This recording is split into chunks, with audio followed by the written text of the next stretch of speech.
The briefing tent outside Basra reeks of diesel and confidence. It's February 23, 1991, and the Republican Guard tank commanders are laughing. Major Rashid al-Hamdani taps the map with his swagger stick, tracing American armor doctrine he memorized at the Frunze Military Academy in Moscow. The Americans will attack in daylight. They'll use artillery preparation. They'll advance in predictable columns. And when they do, the Tawakkalna Division's 300 T-72 tanks, dug into hull-down revetments with interlocking fields of fire, will cut them apart. They think their M1 Abrams is invincible, Rashid says. His officers nod. They've studied the specs. The Abrams weighs 63 tons, burns jet fuel, breaks down constantly. It's a maintenance nightmare. Their T-72s are simpler, proven, reliable. Soviet engineering at its finest. Outside, the tank crews polish their main guns. The metal smells like cosmoline and certainty. These aren't conscripts. They're Iraq's best, equipped with Iraq's best.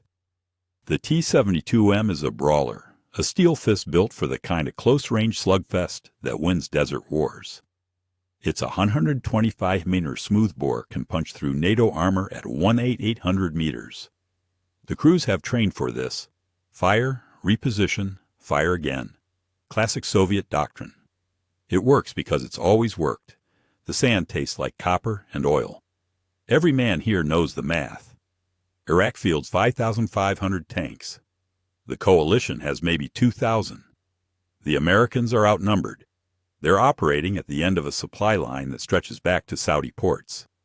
They're fighting in terrain that favors defenders. Rashid's intelligence reports confirm it. American forces are staging near the Wadi al-Batn. They'll attack there. They have to. It's the only logical approach. What Rashid doesn't know, what none of them know, is that the Americans aren't staging an attack near the Wadi. They're staging a feint. The real attack is coming 150 kilometers west. VII Corps, 1,500 M1A1 Abrams tanks, 1,000 Bradley fighting vehicles, attack helicopters, and artillery that can fire precision munitions in the dark. They're not following Soviet doctrine because they wrote their own. The wind picks up. Sand hisses against the dug-in T-72s. The Iraqis check their ammunition. High-explosive anti-tank rounds. Armor-piercing fin-stabilized discarding sabot. Good Soviet munitions. Proven killers. They load them with the muscle memory of 1,000 training drills. Rashid lights a cigarette. The flame reflects in his eyes. Tomorrow, he thinks, the Americans learn what real armor combat looks like. Tomorrow they learn you don't just drive heavy tanks through prepared positions. Tomorrow, the Republican Guard, Saddam's elite, the veterans of 8 years against Iran, show the world why Soviet armor doctrine dominated battlefields from the Sinai to the Golan Heights. The temperature drops. Night settles over the desert. Somewhere to the west, beyond Iraqi radar range, beyond Iraqi scouts, beyond Iraqi imagination, VII Corps begins to move. Thermal sights glow green in Bradley turrets. M1A1 turbines spin up with a sound like distant tornadoes. American tank commanders check their ammunition. M8 U9A1 depleted uranium sabot rounds. Each one costs more than a Toyota. Each one can kill at ranges the Iraqis haven't even trained for. February 24, 1991. The Americans are coming. The Guard is ready. They have no idea what's actually heading toward them. The night explodes at 0400 hours. Not with sound first, with light. Flashes erupt across the horizon like a distant thunderstorm, except thunderstorms don't march in geometric patterns. The Republican Guard positions northeast of Kuwait detect movement. Engines, many engines. But the thermal signature is wrong. Too dispersed. Too fast. Iraqi tank commanders peer through their night vision optics, antiquated passive systems that amplify ambient light. Starlight scopes, the Soviets called them. Excellent technology for 1975. Useless in 1991 against an enemy that doesn't need stars. The desert before them is black. Empty. The engine sounds grow louder. Commander Walid climbs from his T-72's turret. The air tastes like cordite already, though no one's fired yet. His radio crackles with reports from forward positions. American armor. Moving fast. Grid coordinates that don't make sense. They're too far west, too deep, coming from the wrong direction entirely. Walid checks his range card. Maximum effective engagement, 1,800 meters in daylight. At night, maybe 800 meters if the moon cooperates. The moon is not cooperating. It's a sliver behind clouds. 3 kilometers away, Staff Sergeant Murphy's M1A1 Abrams glides forward at 40 kilometers per hour. His thermal sight paints the world in shades of green and white. Hot objects glow. Cold objects fade. Tank engines, even idling T-72s, burn bright as miniature suns. Murphy counts 12, 15, 20 Iraqi tanks perfectly positioned in hull-down revetments, completely invisible to their own optics but lit up like Christmas trees in his second-generation Fleer. Sabot tank, Murphy says. His gunner already has the crosshairs centered on a T-72 turret 2,800 meters distant. Range fed automatically from the laser rangefinder. Ballistic computer adjusted for wind, temperature, the Earth's rotation. The gunner squeezes. The M829A1 leaves the barrel at 1,70 meters per second, Mach 4.9. The depleted uranium penetrator weighs 10 pounds and carries the kinetic energy of a freight train compressed into a rod the diameter of a broom handle. Flight time, 1.7 seconds. The T-72 detonates from the inside. Not a Hollywood fireball, a brutal rupture as the penetrator turns the crew compartment into an oven. Fuel and ammunition cook off simultaneously. The turret lifts 3 meters into the air and lands upside down in the sand. Walid sees the flash. Just the flash. No muzzle bloom from the attacker. No tracer. No sound until the impact. His gunner traverses frantically, searching for a target. The thermal sight shows nothing but desert. Walid orders him to fire anyway. Fire at the direction, at the sound, at something. The 125mm barks. The round sails into darkness and hits sand 400 meters beyond the American position. Murphy's already moving. The Abrams reverses, shifts, advances at a new angle. 15 seconds since the first shot. His gunner has another T-72 locked. Identified. Fire. The second penetrator flies. The second T-72 erupts. The Iraqi radios scream now. Confusion in Arabic. Units calling for support, for coordinates, for something that makes tactical sense. They're firing at engine noise, at ghost signatures, at desperation. Every 5th round is tracer. Bright red arcs that show the Americans exactly where the Iraqis are, while revealing nothing about American positions. The Americans are shooting at heat signatures 3 kilometers away. The Iraqis are shooting at sounds. It's not even close to a fair fight. Captain H.R. McMaster's cavalry troop is lost. Not strategically lost, the GPS works fine, but tactically adrift in a sandstorm that's turned noon into twilight. It's February 26th, and Eagle Troop, 2nd Armored Cavalry Regiment, has orders to screen VII Corps' advance. Find the enemy, fix them, call for support. Don't get decisively engaged. McMaster's 9 M1A1 tanks and 13 Bradley fighting vehicles punch through the storm at 30 kilometers per hour. Visibility, maybe 100 meters with the naked eye. With thermal sights, perfect. The Fleer cuts through sand like it's not even there. Dust doesn't radiate heat. Metal does. Staff Sergeant McGee spots them first. Shapes. Dozens of shapes. Tanks, BMPs, trucks. A whole brigade-sized element positioned in textbook Soviet defensive posture. The thermal screen shows 160-plus vehicles. McMaster checks his map. This isn't on the intelligence brief. They've stumbled into the 18th Brigade, Tawakalna Mechanized Division. An entire Iraqi brigade. McMaster has 22 vehicles, The Iraqis have 160. Soviet doctrine says the defender wins this fight every time. McMaster keys his radio. Contact. Enemy armor. Hundreds. The Iraqis see nothing. The storm wraps them in brown chaos. Their commander ordered halt in place until visibility improves. Sensible. Safe. Exactly what the manual prescribes. They sit, engines idling, waiting for the weather to clear so they can see the enemy. They're already dead. They just don't know it yet. McMaster gives the order at 18 hours. Fire. 9 Abrams and 13 Bradleys open simultaneously. The kill zone erupts. The M1A1's fire control system is a minor miracle. Laser rangefinder, digital ballistic computer, stabilized gun that stays on target while the tank crashes over berms at 40 kph. Gunners acquire, fire, acquire again in seconds. The 120mm main gun hammers. The depleted uranium sabots fly.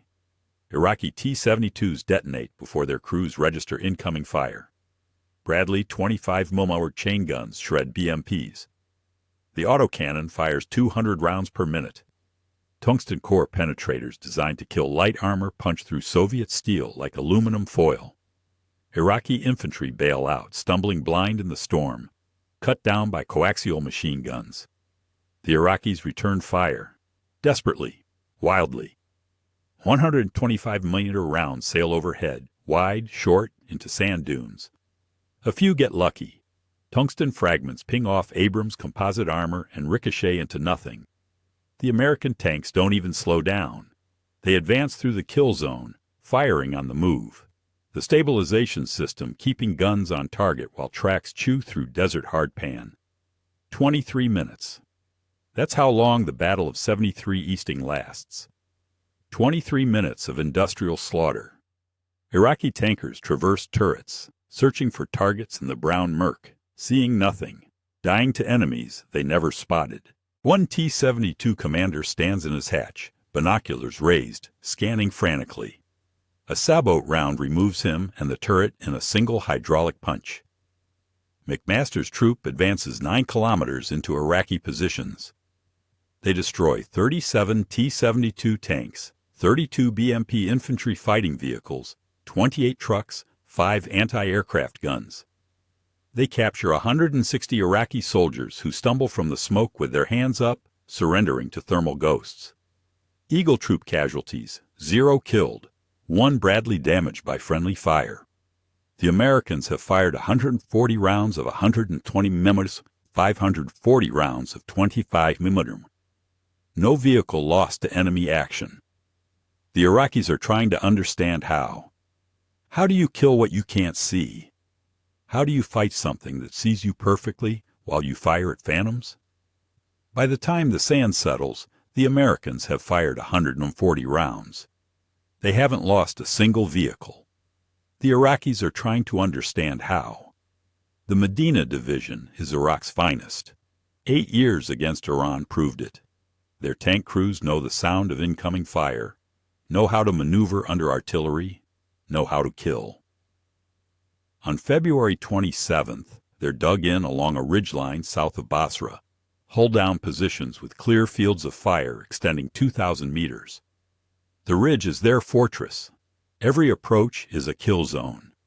Major General Ronald Griffith's 1st Armored Division appears on their front at 1500 hours.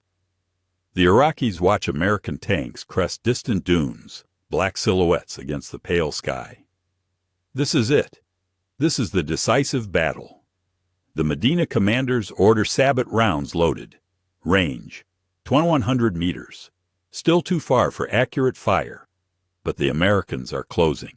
Let them come. Let them enter the trap. What the Iraqis don't see is the trap closing behind them. While Medina Division stares south, 1st Armored's battalions sweep east and west in a massive envelopment. 3 armored brigades, 348 M1A1 tanks, moving in coordinated arcs that will collapse into a fist. The Iraqis are watching the bait. The real attack is everywhere else. At 15:30, the ridge explodes. Not from American tanks to the south. From American tanks appearing on both flanks simultaneously, firing from 3,200 meters. The Medina division is suddenly caught in a horseshoe of thermal-sighted death. Iraqi commanders scream orders. Traverse left. Traverse right. Which threat? Where? Captain Brad Wubbin's tank company hits them from the west. His gunner acquires a T-72, fires, shifts to the next target before the first impact. The rhythm is mechanical. Acquire, fire, shift, acquire, fire. The thermal sight shows Iraqi tanks swiveling their turrets in confusion, trying to engage multiple directions at once, succeeding at none. A T-72 manages to fire. The 125 mm round flies true, hits an M1A1 in the frontal armor. The composite chobam plating absorbs the kinetic energy, spreads it, dissipates it. The penetrator fragments. The Abrams rocks backward from the impact. The crew inside feels like they've been hit with a sledgehammer. Ears ring. Hearts pound. Then the driver shifts into gear and they advance. The tank is scratched. The crew is furious. They return fire. The answering sabot round hits the T-72's turret ring, the weak point where turret meets hull. The penetrator punches through, ignites propellant, detonates ammunition. The turret separates from the chassis in a pillar of orange flame that towers 20 meters high.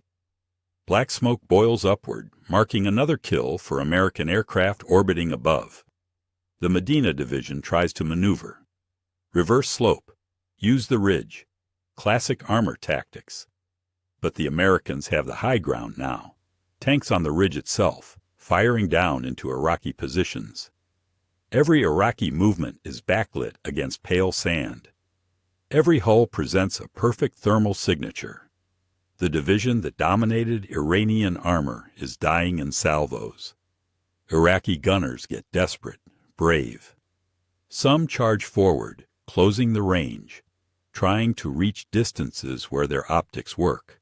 They make it 400 meters before sabot rounds find them.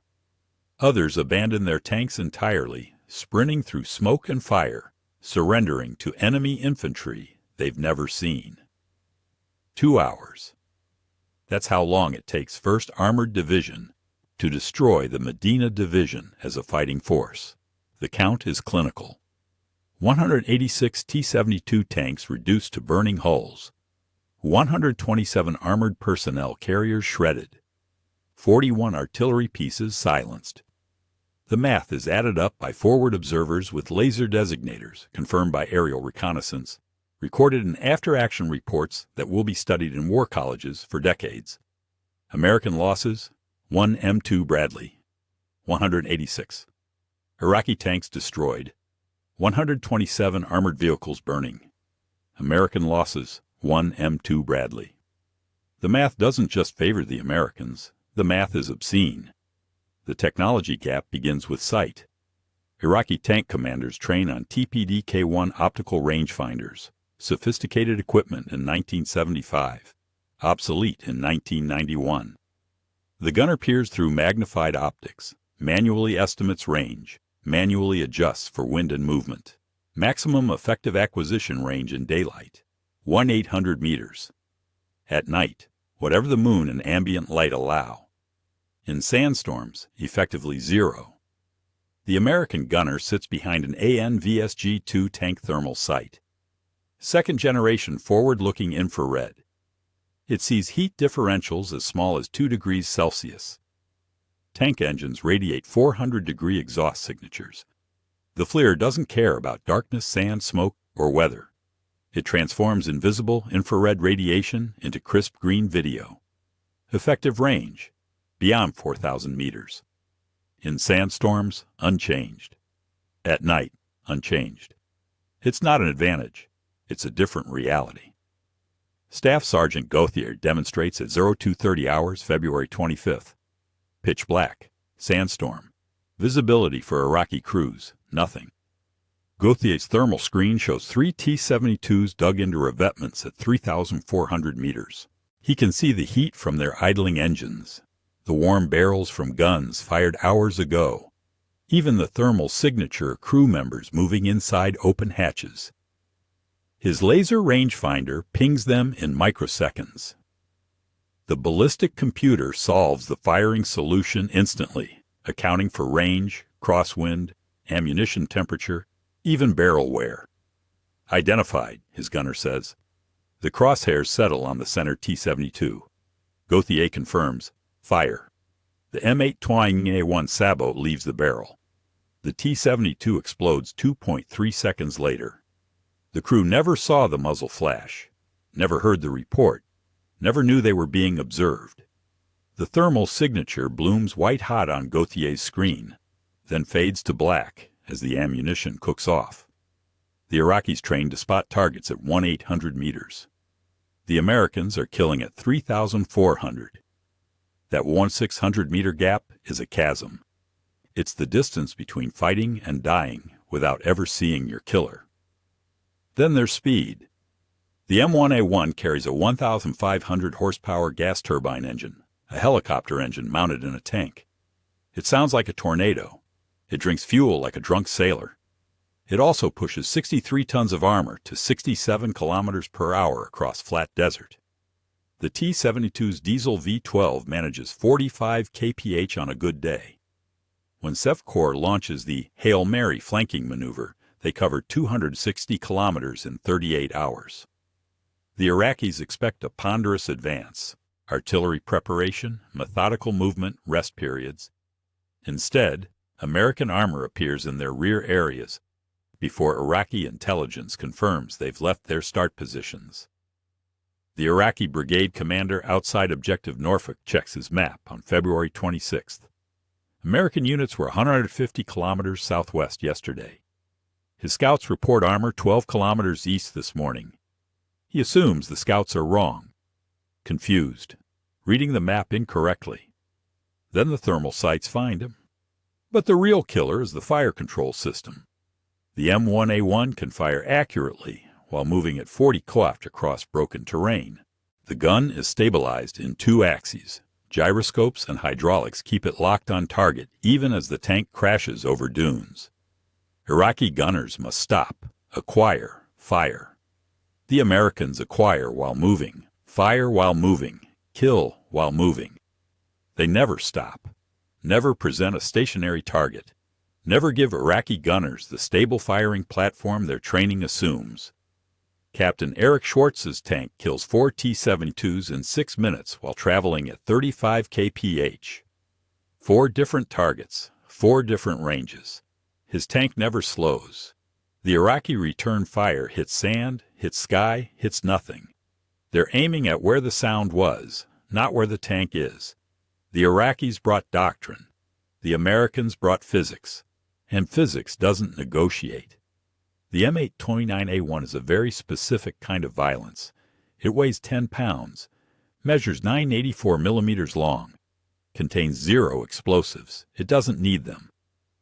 The depleted uranium penetrator relies entirely on kinetic energy, mass times velocity squared, physics stripped to its most brutal essence. When the M256 120mm smoothbore fires, the sabot round accelerates down the barrel at 8,100 meters per second squared. The penetrator exits at 1,670 meters per second, 5 times the speed of sound. The sabot petals, 4 segments of aluminum housing, peel away in flight, falling harmlessly to the desert. What remains is a 22-millimeter diameter dart of depleted uranium, 40% denser than lead, traveling with enough kinetic energy to punch through 650 millimeters of rolled homogeneous steel. The T-72's composite armor was revolutionary in 1975. Layers of steel and ceramic designed to defeat NATO's M735 tungsten penetrators. It worked brilliantly against 1980s munitions. The frontal glacis could stop anything the Americans fielded during the Cold War's middle years. Soviet engineers were proud. The T-72M became the export model, sold to Syria, Iraq, Libya, the socialist world's answer to Western tank technology. But the M829A1 entered service in 1988. The Iraqis are fighting with armor designed for threats that are already obsolete. That 6-year gap represents a complete revolution in materials science. Depleted uranium isn't just dense, it's pyrophoric. On impact, it self-sharpens, staying pointed as it penetrates and ignites fragments that spray through the crew compartment at 1,000 degrees Celsius. Sergeant First Class Herb Lopez watches it happen at 2,640 meters. His gunner fires.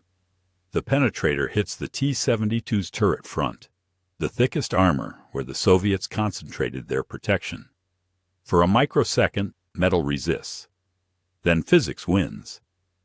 The depleted uranium punches through the composite array, through the 125mm gun breech, into the crew compartment where 3 men sit, surrounded by propellant charges and ammunition.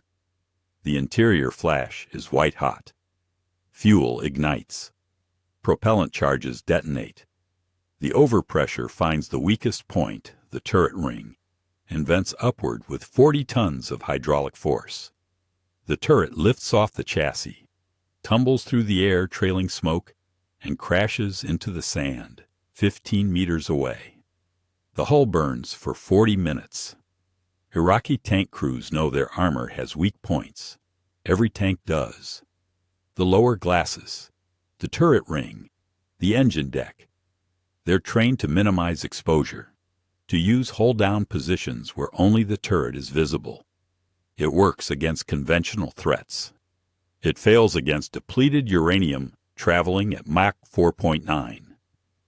Captain Steve Pruitt's gunner hits a hull-down T-72 at 3,100 meters. Only the turret is visible. The penetrator strikes the gun mantelet, 9 inches of composite armor protecting the main gun. It punches through the breech, through the wall separating the crew compartment from the ammunition carousel. 22 125mm rounds stored in a rotating autoloader, each one surrounded by propellant charges. The explosion is instantaneous. The turret disintegrates. Pieces of steel rain across 50 meters of desert. The Iraqi crews try everything. Angle their armor. Reverse into deeper revetments. Fire smoke grenades that obscure visual targeting. None of it matters. The thermal sights see through smoke. The depleted uranium doesn't care about angles. It has enough energy to penetrate at oblique impacts that would defeat tungsten.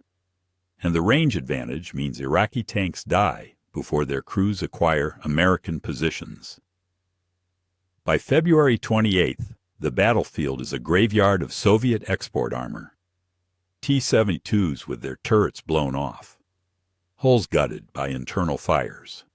Some penetrated so cleanly the entry and exit holes are visible. 22mm diameter tunnels punched through 650 millimeters of composite protection. The T-72 was built to survive NATO weapons from 1985. It's now facing American weapons from 1991. That 6-year gap might as well be 6 decades. Colonel Sadi's radio crackles at Oro 3:40 hours, February 26th. His brigade's Southern Battalion has gone silent. Not retreat, silent. 18 T-72s, 3 companies of mechanized infantry, gone. No withdrawal order, no emergency traffic. Just empty frequencies where coordination should be. He sends a scout platoon. They return 30 minutes later, faces gray. The battalion doesn't exist anymore. Tanks burned to skeletons. BMPs overturned, hulls split open. Bodies. The scouts couldn't find a single survivor. Couldn't identify what killed them. No craters from artillery. No evidence of airstrikes. Just death, systematic and complete. Sadi plots the loss on his map. Checks his watch. Calls division headquarters. Southern Battalion destroyed. Time unknown. Cause unknown. The staff officer on the line pauses. There's background noise, shouting, confusion. We're receiving similar reports across the front. Units going silent. Battalions disappearing. Similar reports. Battalions, plural. Major Khalid commands the Tawakalna Division's reconnaissance company. His job is identifying threats, providing early warning, giving the tank battalions time to maneuver. On February 25th, he fails completely. Not from incompetence, from impossibility. His scouts report American armor at 600. By 0645, 3 Republican Guard companies are burning. The Americans covered 12 kilometers in 45 minutes, engaged from ranges Khalid's equipment can't match, killed from positions his scouts never detected. He radios his commander. Americans engaging from 3,000 meters. We can't see them. Our guns don't reach. The commander's response is sharp. Impossible. Maximum engagement range is 2,000 meters. You're misreading the distance. Khalid checks again. His dead crews aren't misreading anything. They're just dead. The reports flooding into Iraqi headquarters don't make tactical sense. American tanks firing accurately while moving at high speed. Impossible. Every armor manual says stabilization can't compensate for cross-country movement. American tanks penetrating T-72 frontal armor at 3,000-plus meters. Impossible. The composite protection was tested against every known NATO round. American forces operating with perfect coordination in total darkness. Impossible. Night fighting requires ambient light that this sandstorm has eliminated. But the word impossible appears in Iraqi after-action reports 47 times in 4 days. And each time it appears, it's attached to another battalion destroyed, another brigade combat ineffective, another certainty proven catastrophically wrong. Captain Tariq survives 73 easting. Barely. His T-72 takes a sabot round through the engine deck. The penetrator misses the crew compartment by 40 centimeters. He and his crew bail out, stumble through smoke, surrender to American infantry. The Americans give them water, MREs, medical attention. Tariq watches American tanks roll past. They're scratched, dusty, completely intact. He counts 16 Abrams. Then he counts the burning Iraqi vehicles, 84 tanks, dozens of BMPs, trucks scattered like children's toys. He asks his guard, a young specialist with an M16, how many American tanks were lost. The specialist checks with his lieutenant. Comes back. None. Some took hits. Nothing penetrated. Tariq does the math. None. In an engagement where Soviet doctrine predicts mutual attrition, where defenders in prepared positions should exact heavy casualties, where 160 Iraqi vehicles fought 22 American vehicles, American losses are 0. It breaks something in him. Not courage, understanding. His entire career built on the premise that Soviet equipment, properly employed, matches or exceeds Western technology. That premise just died in the sand. If you can't see the enemy, can't reach the enemy, can't hurt the enemy, doctrine becomes meaningless. Training becomes irrelevant. Courage becomes suicide. The reports keep coming. The Americans aren't just winning. They're inflicting casualties at ratios that defy military logic. 20-1, 40-1. At 73 easting, 160-0. They're not just losing tanks. They're losing faith in everything they were taught about modern warfare. February 24th, 0400 hours. 7. Corps crosses into Iraq with 1,487 M1A1 Abrams tanks and the weight of American armor doctrine behind them. Their mission: destroy the Republican Guard. Estimated timeline: 2 to 3 weeks of sustained combat. The Republican Guard, Tawakkalna, Medina, Hammurabi, Adnan divisions, represents 12 elite brigades, 1,350 T-72 tanks, 1,024 armored personnel carriers, and Iraq's best trained soldiers. On paper, this is a siege, a grinding war of attrition. It takes 100 hours. The Tawakkalna division dies first. Caught at 73 easting, shredded at Objective Norfolk, systematically destroyed across a 40-kilometer front. By February 27th, at 800 hours, the division ceases to exist as a coherent fighting force. Survivors scatter into the desert. Tanks sit abandoned, crews fled. The division that held Iran's armored thrust in 1982 is gone in 72 hours. The Medina division follows. February 27th, 1500 hours. The ridge south of Basra, becomes their graveyard. 1st Armored Division executes the envelopment with textbook precision, fixing attacks from the south, killing blows from the flanks. Iraqi crews fight hard, fight brave, die anyway. By 1700 hours, 186 T-72s are burning. The division's combat power, the percentage of equipment still operational, drops below 30%. In military terms, they're combat ineffective, destroyed. The Hammurabi Division makes its stand February 27th evening. They're the last intact Republican Guard formation, positioned to cover the retreat route north to Basra. The British 1st Armored Division hits them from the east while American armor closes from the south. The battle lasts 6 hours. When it ends, 102 Iraqi tanks litter the desert. 31 artillery pieces sit silent, and the Hammurabi Division joins its sister units in annihilation. The Adnan Division never gets a chance to fight. Positioned in reserve, they watch the other 3 divisions disintegrate on the radio nets. On February 28th, their commander orders retreat, not tactical withdrawal, panicked flight. They abandon their T-55s, their BMPs, their artillery. The equipment is found days later, intact but deserted.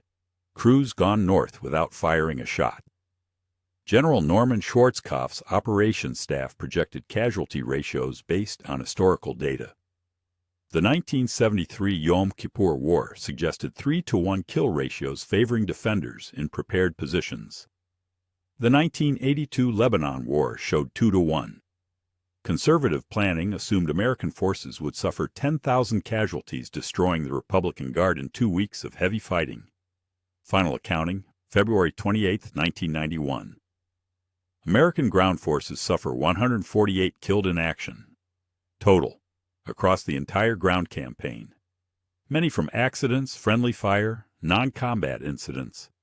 Iraqi casualties, 20,000, 35,000 killed, 75,000 captured. Equipment losses exceeding 90% across all Republican Guard divisions. The kill ratios are obscene. At 73 Easting, 160 Iraqi vehicles destroyed, 0 American losses. At Medina Ridge, 186-to-1. Across the entire theater. Conservatively 82-to-1 in tank battles, some engagements reaching 200-to-1. These aren't ratios, they're massacres dressed in military terminology. The world watches.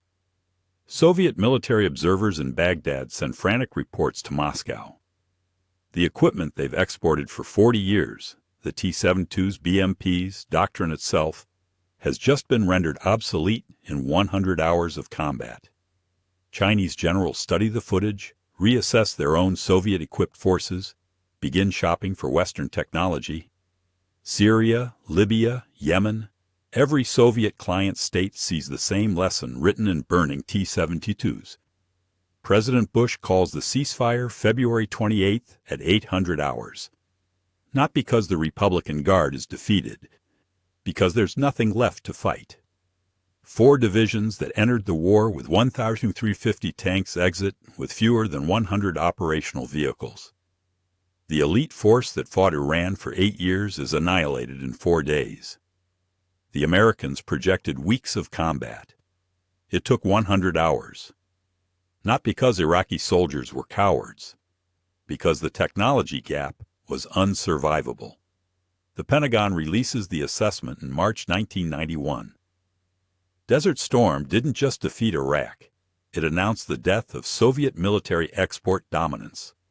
For 40 years, Moscow's armored doctrine shaped battlefields from the Sinai to the Golan Heights.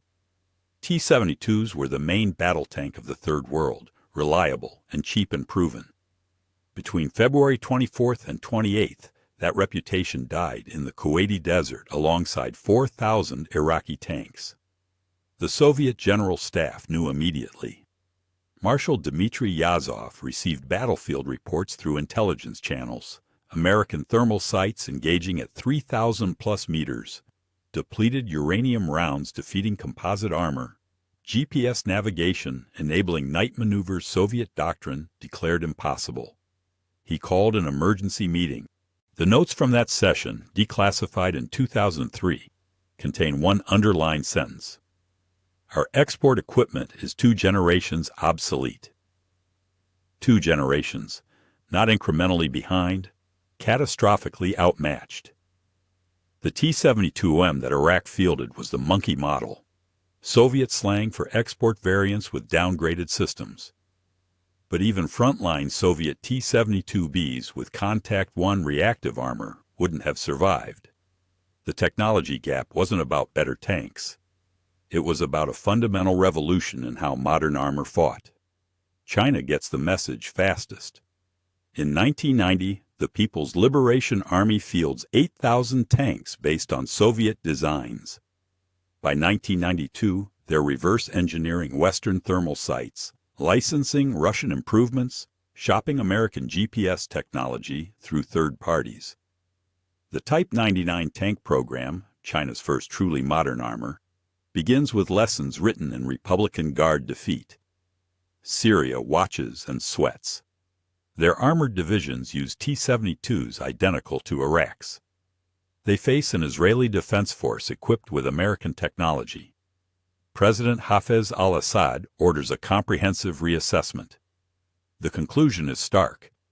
In a conventional war against Israel, Syrian armor would last days, maybe hours. Damascus begins shopping for Russian T-90s, thermal sights, anything to close a gap that Desert Storm proved fatal. But the real verdict is geopolitical.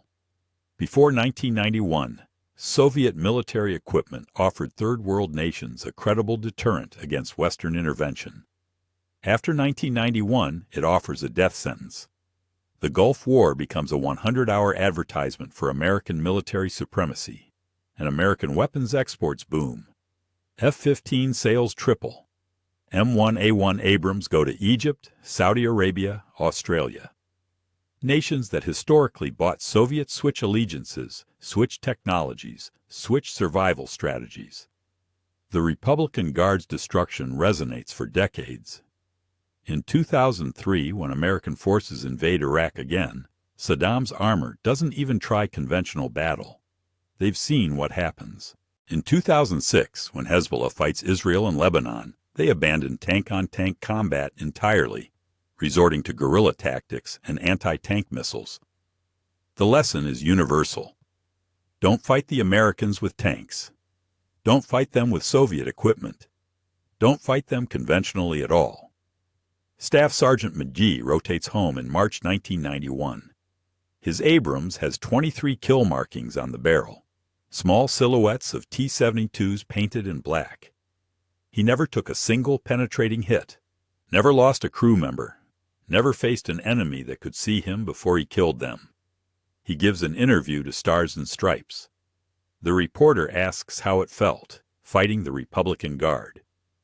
"Like fighting blind men," McGee says, then catches himself. "That's not fair. They weren't blind. We just saw in spectrums they didn't know existed." 33 years later, no military on Earth tries to replicate Soviet armor doctrine. The T-72 still serves in 40 nations, but as a legacy system, a placeholder until something better arrives. Desert Storm didn't just destroy 4 Iraqi divisions. It killed the idea that quantity, fighting spirit, and Soviet equipment could overcome American technological superiority. The lesson wasn't lost on the world. Don't fight the United States with their equipment from 2 generations ago. You'll get exactly what the Republican Guard got: annihilation.